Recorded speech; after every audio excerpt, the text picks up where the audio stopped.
dan berharga. Sungguh besar pengorbananmu bagiku. Lalu untuk mengerti sungguh besar, sungguh besar yang kau pikirkan tentangku. Selami bagiku sungguh indah.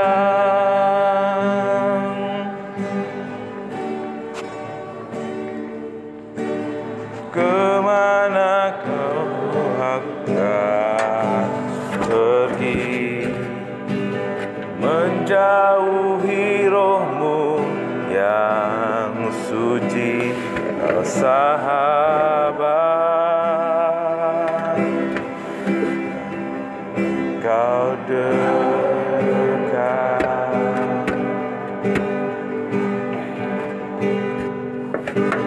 bahkan seluruh pengabdianku tak bisa membalas kesetiaanmu. Sungguh mulia dan berharga.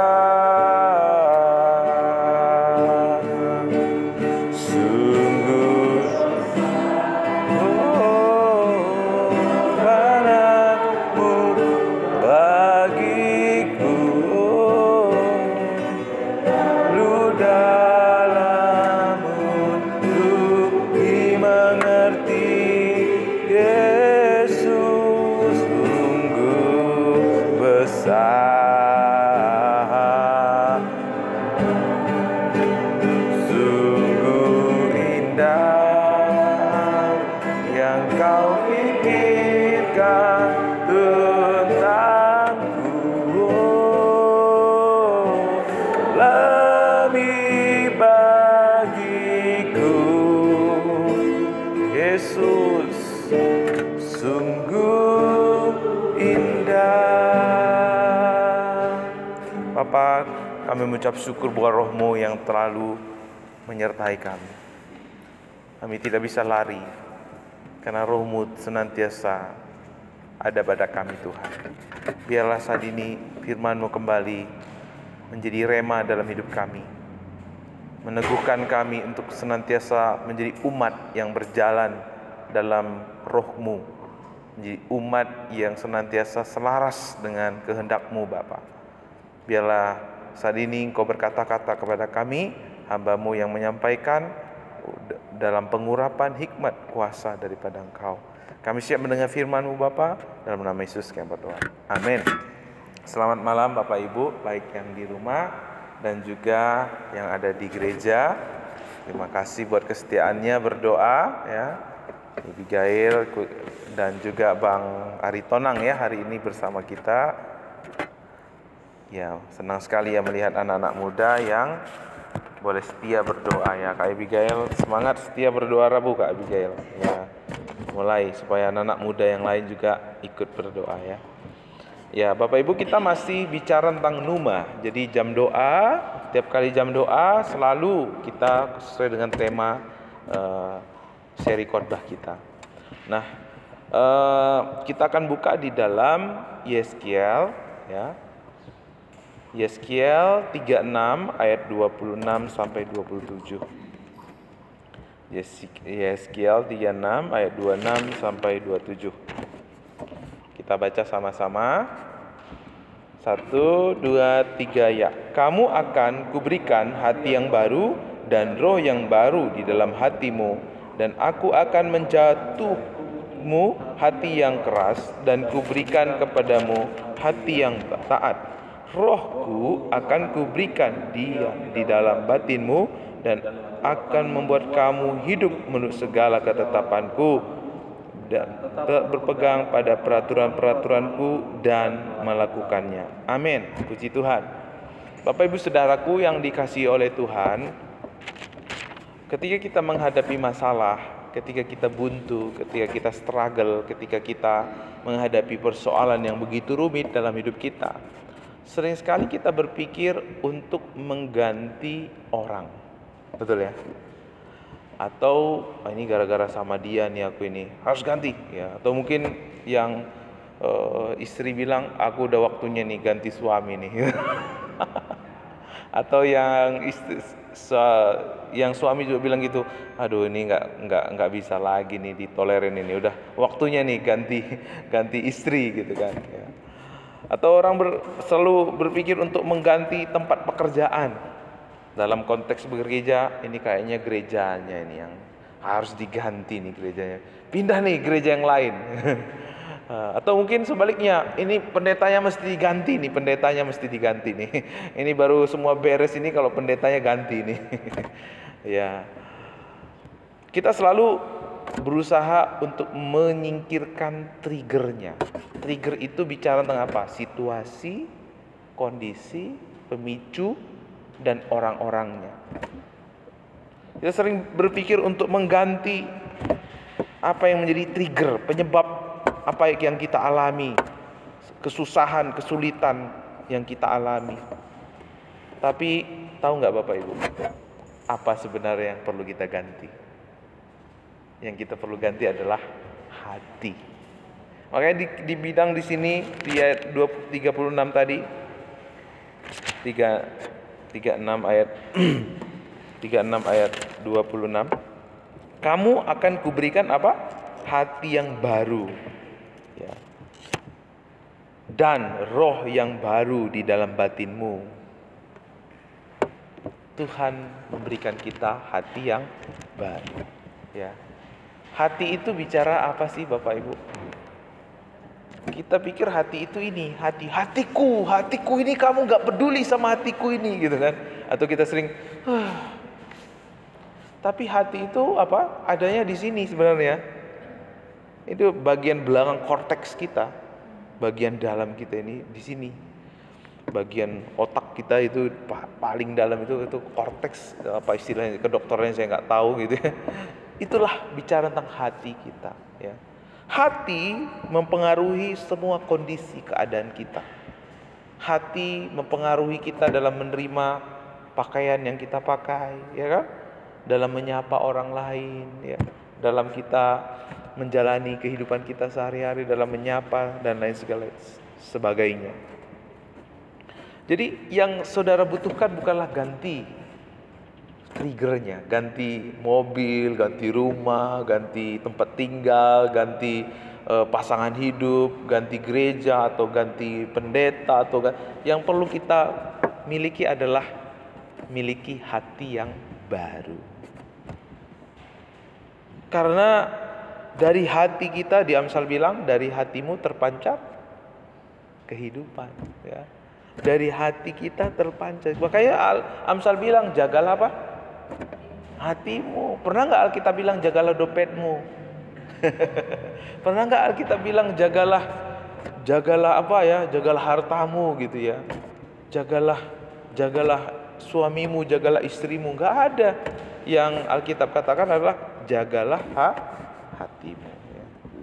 Ya. Jadi bagaimana kita memiliki hati yang baru?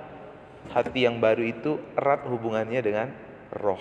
Makanya Tuhan bilang, aku akan memberikan kamu rohku di dalam batinmu.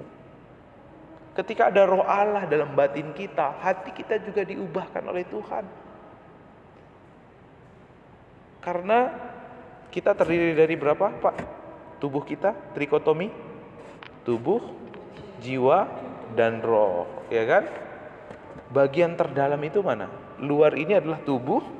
Setelah itu jiwa. Yang paling dalam itu adalah roh kita. Roh kita ini sangat connect dengan hati. Makanya di dalam pernah Paulus bilang kepada beberapa yang pernah dia layani, jagalah hatimu dengan hati nurani yang murni.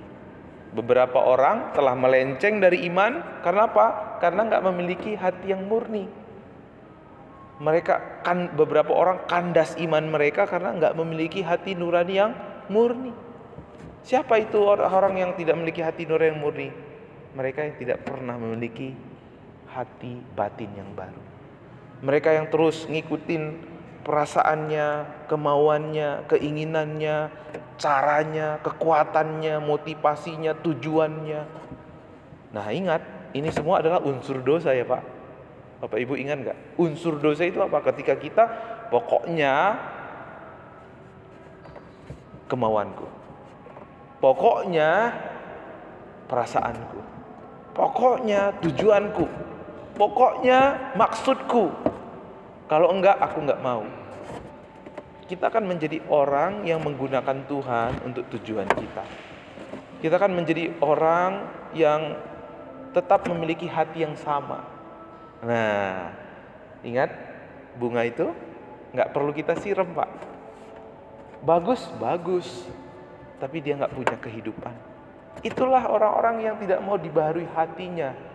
Karena waktu manusia diciptakan oleh Allah, dari tanah baru ditiupin apa?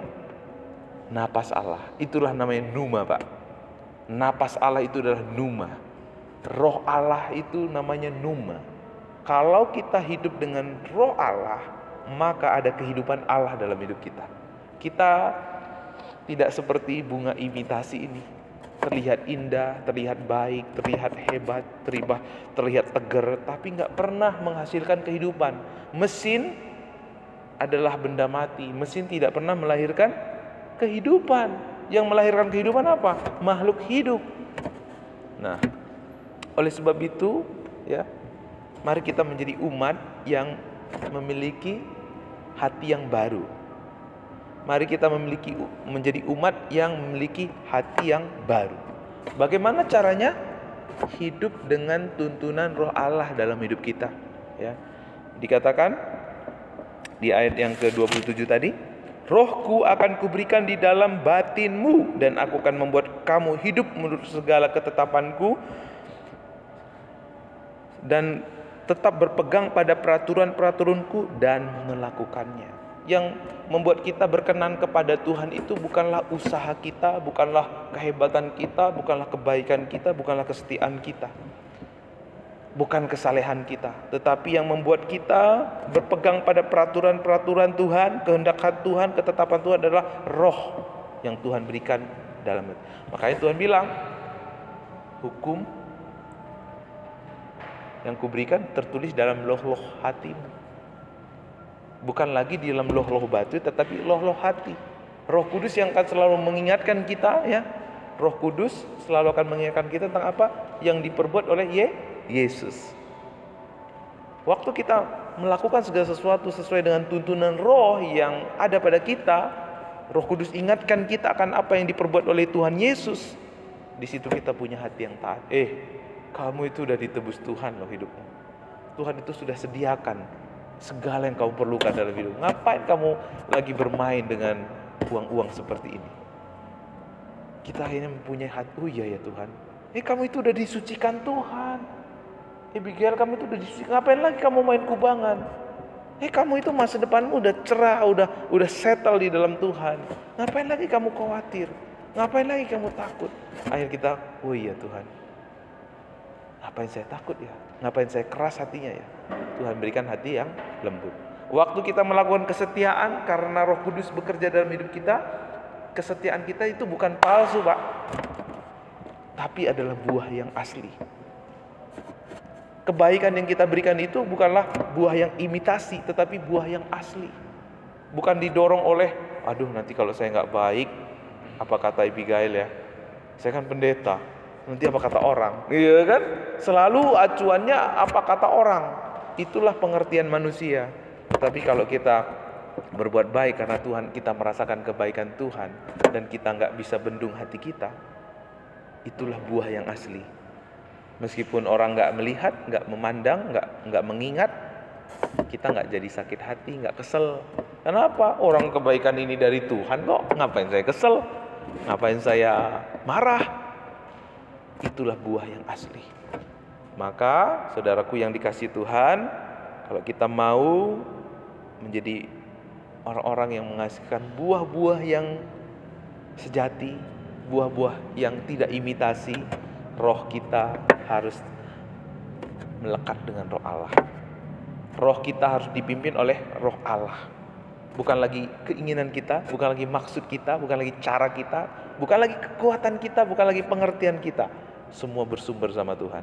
Maka buahnya akan manis. Meskipun siapapun pasangan hidup, siapapun teman kita berjalan, kalau hati kita berbeda, kita nggak bisa sama dengan dunia ini. Amin. Maka orang-orang seperti ini, hatinya itu akan memancarkan kehidupan, ya kan? Seperti Amsal bilang, dari sanalah terpancar kehidupan. Minggu yang lalu saya coba bertanya ke beberapa orang. Popo Seril ya, saya tanya. Popo, khotbah saya kelamaan nggak, Poh? Saya bilang. Wah, enggak pendeta, saya nggak ngantuk. Saya menikmati. Puji Tuhan. Popo, maaf ya, kadang-kadang suara saya itu kencang waktu khotbah. Enggak apa-apa pendeta. Itu kan bukan Pak Pendeta yang buat-buat kan. Itu roh Allah itu. Luar biasa ini. Baru kemarin jadi orang Kristen ya. Tapi bisa memberikan satu jawaban yang luar biasa gitu ya. Saya sudah berpikir nanti bakal Popo ini ya, tapi ternyata tidak seperti yang saya bayangkan ya. Ketika roh Tuhan mengajar kita, roh Tuhan menuntun kita, bukan soal ini, soal itu, soal ini, soal itu, tapi ketika hati kita dibaharui, kita melihat segala sesuatu itu menurut ukurannya Tuhan, menurut hikmatnya Tuhan, ya. Luar biasa ya, baru kemarin jadi dibaptis ya, tahun yang lalu dibaptis, dia bisa menjawab seperti itu ya. Bagaimana Bapak Ibu Saudara, apakah segala sesuatu hari ini kita lakukan, kita kerjakan menurut hikmat roh yang Tuhan berikan kepada kita, atau pengertian kita, atau keinginan kita, atau tujuan kita, atau cara kita? Nah, kalau demikian ya, kita akan menjadi orang-orang Kristen yang buahnya itu imitasi. Semua harus kembali kepada roh Tuhan. Roh Tuhan yang memimpin kita. Maka buahnya adalah buah yang asli, yang otentik, ya kan? Yang memberi kehidupan. Amin. Mari kita berdoa. Tuhan, kami bersyukur untuk kasih setia dan anugerah-Mu yang luar biasa. Biarlah hari demi hari kami sungguh-sungguh membiarkan roh-Mu memimpin hati kami, sehingga hati kami Bapa sungguh-sungguh semakin hari diperbaharui. Kami menjadi umat yang memandang segala sesuatu, mengerjakan segala sesuatu menurut hikmat tuntunan Roh Kudus-Mu, tidak lagi menurut keinginan, maksud, cara, kekuatan, dan pengertian kami Tuhan, tetapi menurut hikmat, cara, kekuatan, pengertian dari Tuhan saja. Terima kasih Tuhan, dengar doa kami. Biarlah kuasa Tuhan dinyatakan, firman-Mu hidup di dalam kehidupan kami. Dalam nama Yesus kami berdoa. Amin. Serahkan Ibu Gail.